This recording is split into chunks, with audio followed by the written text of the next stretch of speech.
Okay, we're recording right now. We're interviewing Bill, uh, my big brother, in reference to the XKE, the Jaguar, aka Ginger. And Bill will explain more about why an XKE is called Ginger, and and it's closely related to a Ford called yeah a 37 Ford. Fred, yeah. The date today is 5/16/2022. It is just by chance. It's my brother's birthday, and we just finished singing happy, all of us, Kimberly, Margaret, Pat, and myself just finished singing happy birthday and chatting with Bill about his very nice birthday today. And uh, unfortunately, Leanne wasn't able to join us for the birthday song, but I'm sure she has done much more already. So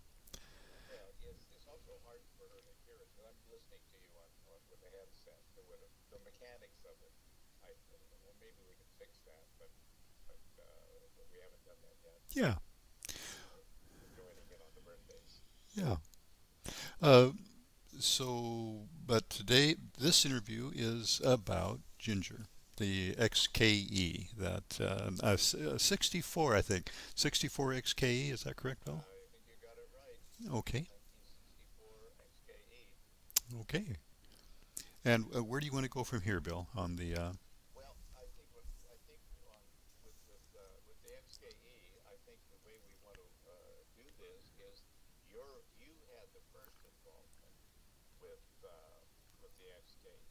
uh-huh.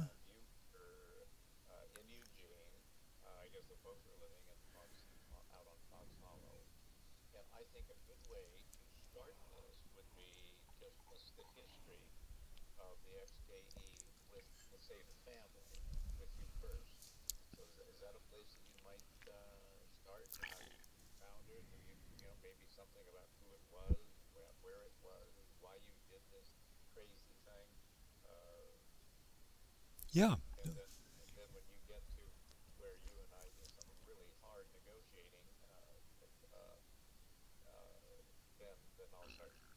Okay. Yeah. You bet. Well, a little bit of background on why Ginger showed up on our doorstep back in, we think, 1969, which Bill and I just did the math on that, and that's 50 over 53 years ago. that Ginger showed up in the Wigman household and in Eugene, and I was in high school. It was 1969, and we were living on Jefferson Street. I was living at home with mom and dad, and Margaret, I think, yes, Margaret was still at home, and Bill and Pat had moved on to move out, much to our uh, disappointment. But they had all grown up and left. But Margaret and I and mom and dad were still on Jefferson Street. And I had at that age, being a young boy, I had a keen interest in nice cars. So, and aspiring to buy some kind of really cool car. And so I narrowed it down to a GTO or, or yeah, yeah, or a Corvette. And I loved Corvettes. Much now, I know Bill's going to talk about Corvettes in a bit in reference to Ginger, but I liked Corvettes. In fact, Dad and I found a Corvette out in on River Road that Dad and I went out to look at. It was a Corvette without an engine, but I figured that wouldn't stop any, enthusiastic car owner, a little thing like that, missing an engine.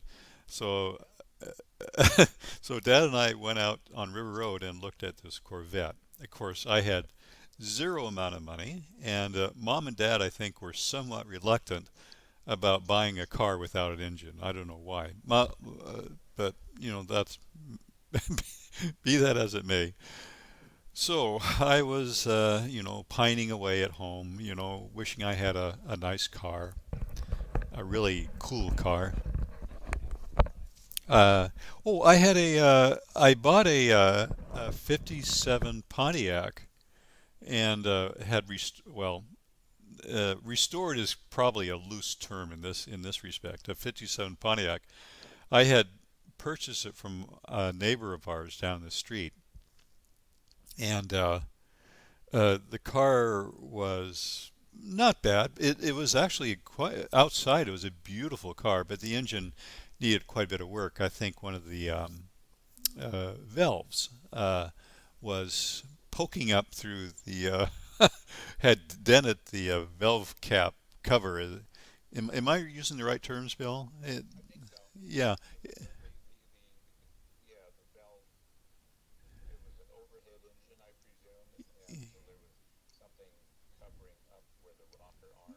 The rocker arms, yes, yeah. Yeah, it was a gigantic V8. I mean, it took up maybe three quarters of the car, the engine. It was just gigantic. But so I got that car with the intent, however, that was not my dream car. My intent was to fix it up and sell it at a fantastic profit and buy a sports car, a really cool car. And so I got partway there. Unfortunately, the car uh, people didn't see the beauty of having a 56, 57 Pontiac as much as I thought that they might. And so I didn't, I invested a lot of time and effort, wax and shampoo and all that stuff in fixing up the car, but I never quite, when I went to sell it, people didn't quite see the value of having that kind of car that was very pretty, but probably needed some engine work, or actually probably quite a bit of engine work. So I don't think I realized the profit I was hoping for. So there I was, carless, once again, uh, just waiting for a sports car to fall into my lap. So the deal with the Corvette didn't pan out as I had hoped. Fortunately, it didn't pan out, and so somebody was looking over my shoulder. I had a pretty high-paying job at the church mowing lawns, which was so I thought, well, if I had done the math, and if I worked for the next, maybe 82 years at that pay level, I I might be able to afford half of a car, half of a sports car. So, not to be deterred. Um, I then got a job delivering furniture for Mike Porter's or something. It was a furniture store out on River Road. And so I was earning I was in high school, and so right after class, I would head on out to delivering furniture. And so I was acquiring a little bit of money. I could, the expenses were low at living at home, and mom and dad were very gracious in feeding us and giving us a place to sleep and clothing us and buying us, even probably doing all sorts of things we weren't even aware of, like health insurance and eyeglasses. I know, very little, very little. We thought we knew everything there was to know. I mean, there wasn't probably much more to know than what we knew at that age. But so I was able to save up a little bit of money, and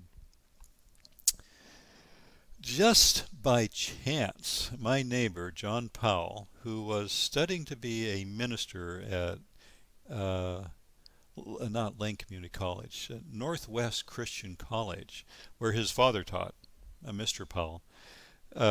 He was in school and studying to be a minister, and I saw one day when I was walking somewhere because I didn't have a car. I was walking somewhere. I was walking outside, and there was this red car, sports car, sitting in his driveway, and but just by chance, John Powell was outside. And I asked him about it. I said, "I see, that's a nice car you have," and or something like that. And he said, "Yeah." He said he was selling it for a friend of his that he went to school with. I got the impression that her parents were probably wealthy, and and had purchased this car for her, but she was somewhat a, not a, she was somewhat adventuresome in her lifestyle. I think she probably drank excessively at times, not probably not all the time, but at times.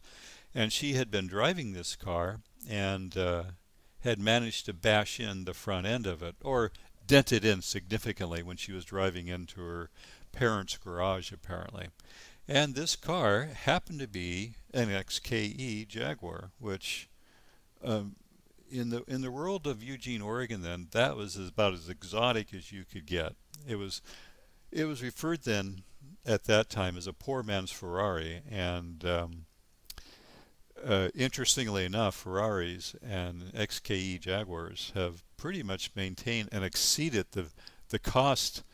I think they cost around $2,000 then, or something like some ridiculously number like that, and now those cars are worth, like the XKE is worth, oh, many of them are selling for over $100,000, which is just the boy, Bill, return on your investment. If we had bought, like 20 XKEs, then we would have been, you know, we could have funded Tesla with no problems whatsoever. But anyway, so John Powell had this car he was selling, and he said, I asked him how much he was asking for it, and he said, well, she wants around $1,800 for it. And I said, well, that seems like a lot of money. But I didn't have $1,800. However, I knew somebody that probably had that much money sitting around doing absolutely no good whatsoever. So I dashed into the house and I said, hey, Mom, guess what? Come outside, take a look at this car. And Mom went out, and she and I looked at the car, and and I think Mom fell in love with this car. She thought it was just the coolest car, and she could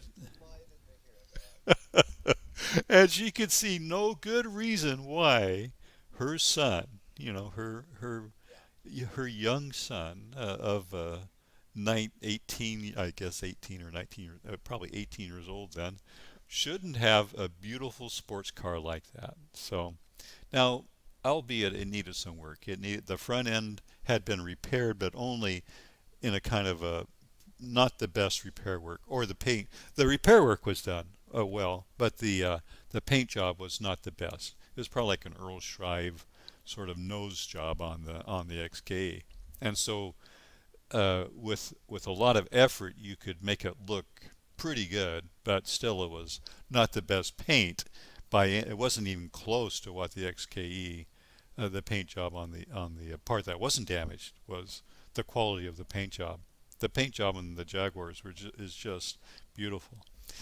But Mom and I struck up a deal, and as I said, I was making good money then working after school at the furniture delivery place. So the deal was is I would pay her back the money that she paid John the car for a little bit at a time. What do they call that? Installment payments or something like that?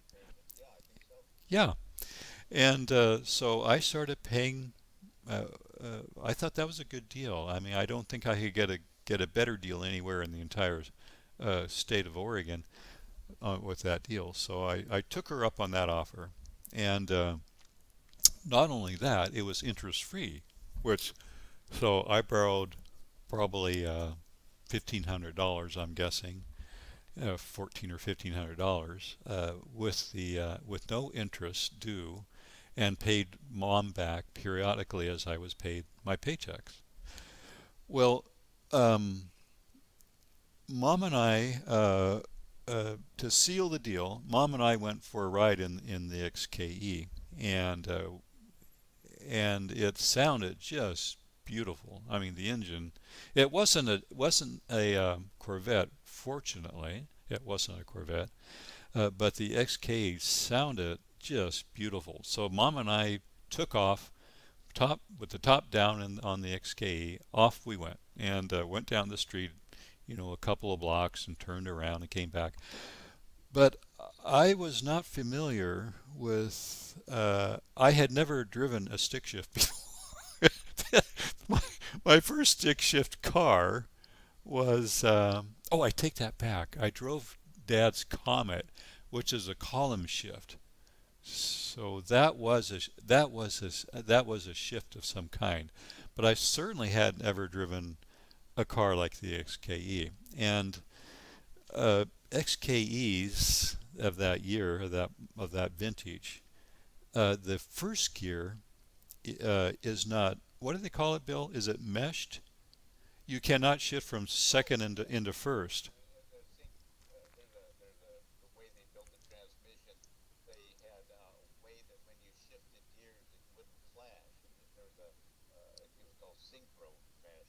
Oh yeah. Yeah, so the XK was not synchronized, so I could not shift in from second into first. You had to be standing still to shift. But I didn't know that. I thought, oh, this car's messed up, it doesn't shift from second into first. So Mom and I are grinding the gears, grinding away there, and finally I realized, well, okay, this just isn't going to work. So I learned uh, relatively quickly that I had to stop and put it into first, or I had to shift down. You could shift from fourth. It was a four-speed, which was really cool.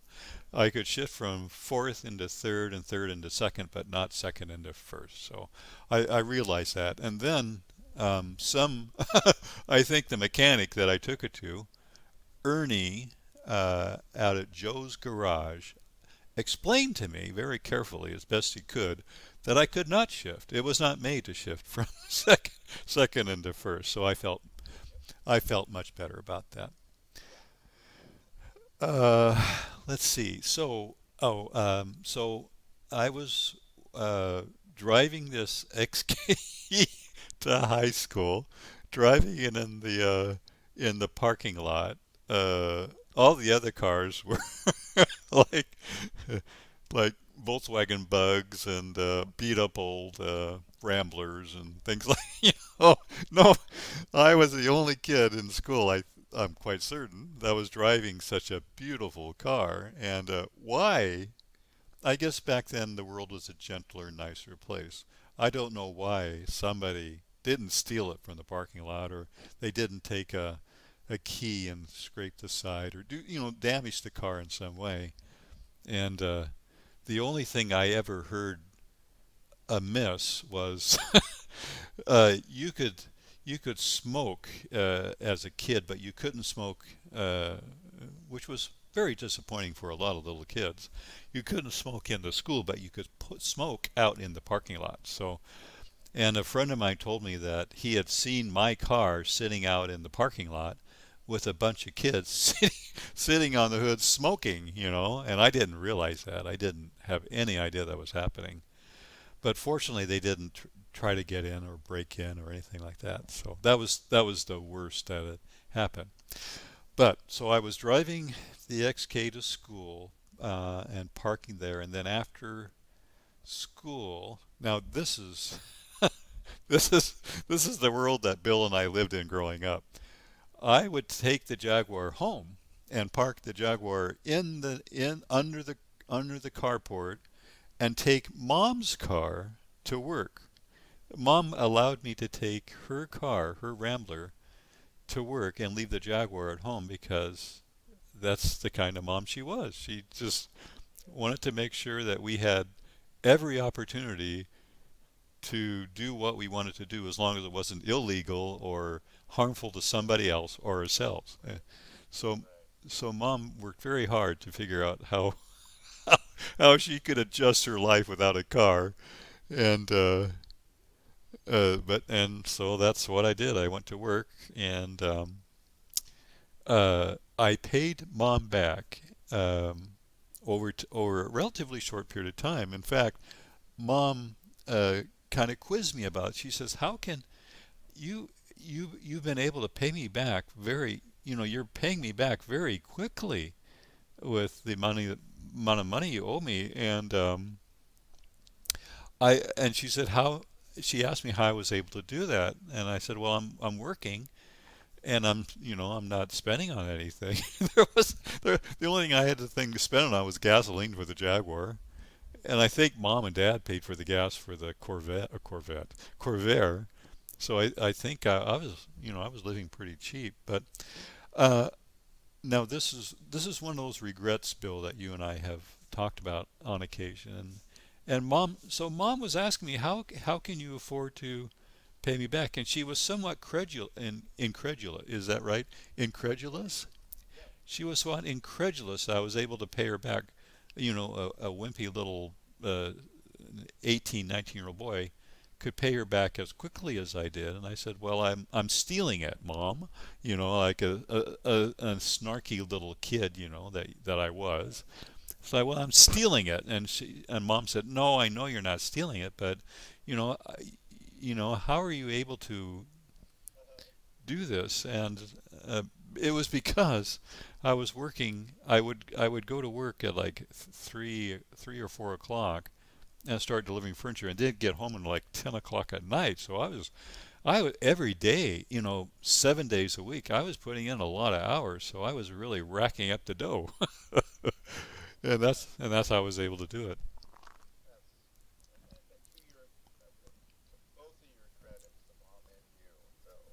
Yes.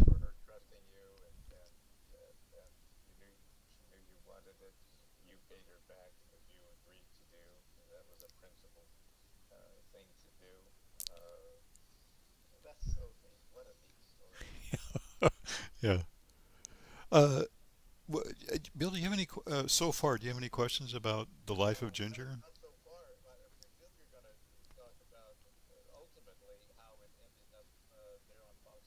Oh, absolutely. Yeah, yeah. I'm getting to that point.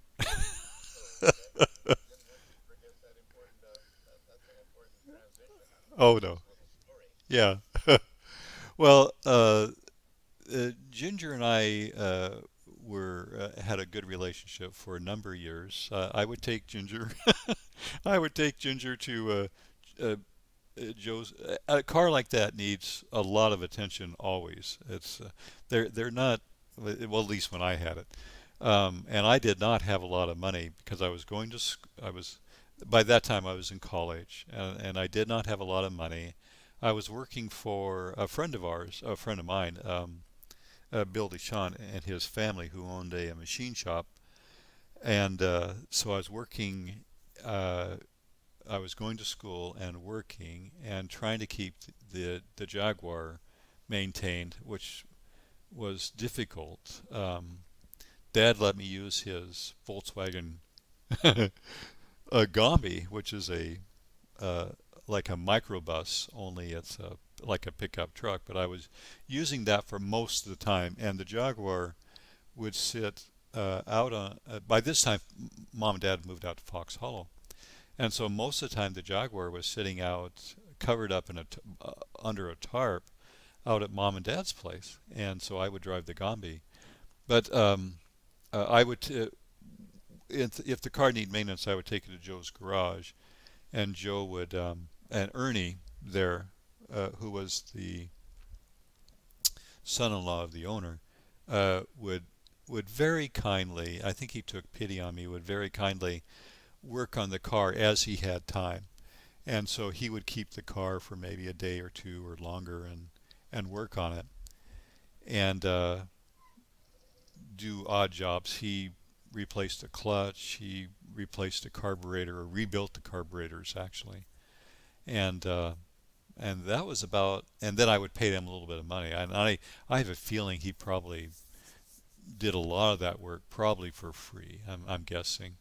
Very nice, very nice man. Yeah, but as I mentioned, going to school and working part time and keeping up uh, a very expensive car like that, a Jaguar, was not financially doable for me. So I left the car out at Mom and Dad's place for a number of years, just covered up, and with I didn't know what I would do with the car. Actually, I honestly didn't want to sell it, but then I couldn't afford to keep it, so I was kind of caught between a rock and a hard spot.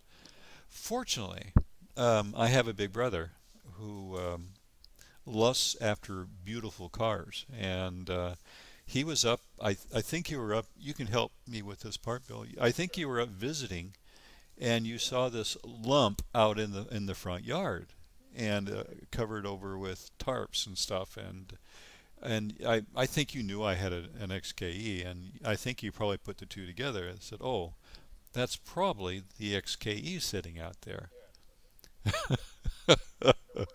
Yeah. So yes.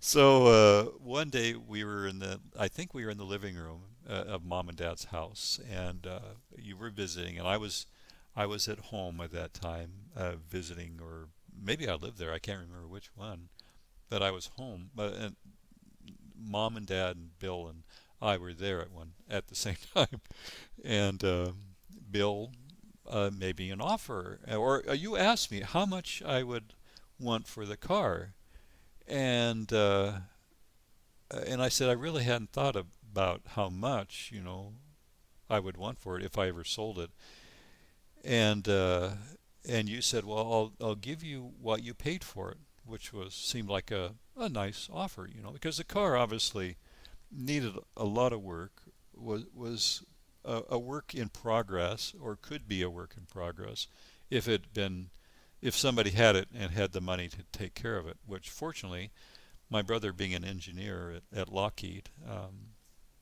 had all of those things. One, the love of beautiful cars, and two, the money to take care of it. So I said, okay, done. That's a done deal. $1,800, and it's yours. And Bill said, okay.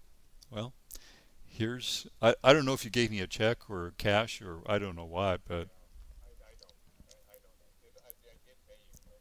yeah, I think you wrote me a check, and I took it and I hid it, and and put it in the bank. But yeah, you bought the car then, and so that was at that point you came up with the Ford from you lived in, I think, in San Jose, as I recall. Y- Yeah, you came up from San Jose, and I think from San Jose. I think you were. I don't know if you got you were towing a trailer when you showed up at Fox Hollow, so I don't know if you got the trailer all the way from San Jose. Probably did, and all the way up to Eugene. And so, um, so you came up, and I came out to help load it, and that's an interesting story into itself. The loading of the XKE onto your trailer.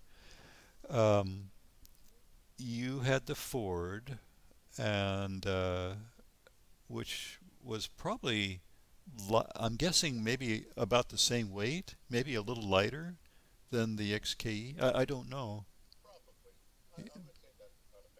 Pretty comparable. But anyway, you wrangled the trailer around, and the car was not startable at that time. We had hoped it would start, but it wouldn't start. Battery was probably dead or something, but we couldn't. I don't think we could get it started to drive.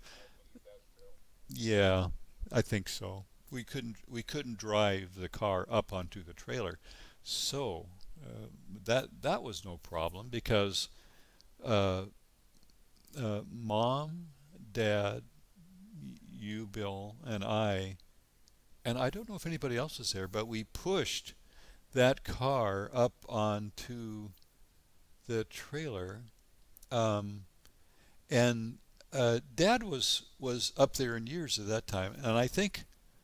Bill, I think I think I was in the Coast Guard when you picked that car up. I think. I think so. Oh, okay. Yeah, I think I was. And so I came down from Seattle. I was stationed in Seattle, and I came down, I think, to help with the car. And Dad was, let's see, that was probably 70. Dad was probably about my age right now, the age I am right now. Dad was of their, up there in years. And so Dad was helping push the car up, and Dad was getting a little winded from, he was doing more than his share, of course, and so Dad was pushing away, and we all, I think Mom or Bill, you realized that Dad was probably doing a little more than he should, so we all stopped and took a break. I had a beer, so and I don't know, maybe Dad had a beer or something. I don't know what, but I remember having a beer, and then after we were done, I think we kind of Dad continued to help, but I think in a little less enthusiastic way. So we finally got the Jaguar pushed up onto the trailer, and and then the plan was is for you the next morning, you would take off for San Jose. Well, you got that morning, that the next morning, you took off with Ginger and with the Jaguar. She wasn't Ginger yet. You took off with the Jaguar on the trailer for San Jose down Fox Hollow, heading southwest. And a little while later, you came back. I was still there, and you said that you were having trouble keeping Ginger or the Jaguar and the trailer. It was fishtailing in the back, or whatever they call that. It was wavering back and forth, and you said that it would not be possible for you to take the car down on that trailer all that way on the freeway and everything. You knew that bad things would happen. I'm sure you're absolutely right. So you came back, and we unloaded the Jaguar, and then you took off without the Jaguar. We covered it back up, and you took off for home with the intent of either having it trailered by a professional or coming back with a truck and a trailer, or some way you would get the car down in San Jose. And at this point, I no longer had a relationship with the Jaguar, but my brother did, and thank goodness. And Bill, can we take a break here? I just have to take a quick break, and yeah. Okay, this is what we're going to do since we're running out of. We've been chatting for quite a while about my part of my introduction and familiarity with the Jaguar from high school until I was in the Coast Guard. What we're going to do is take a break here and come back on another recording, part two, where Bill talks about where he had the Jaguar towed down to San Jose and began his relationship with Ginger for the next many years, actually. He had, yeah, quite a few. He and, okay, okay, yeah. And Bill, I think that was in 1976 that you picked up the Jaguar. Okay.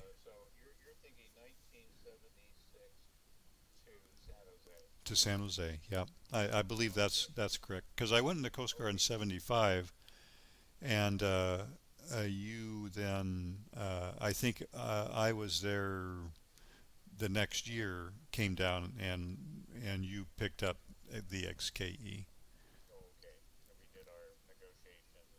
Yeah, yeah. I I will stop the recording then, and then we'll look forward to chatting on part two then of the adventures of Ginger and the XKE. Okay.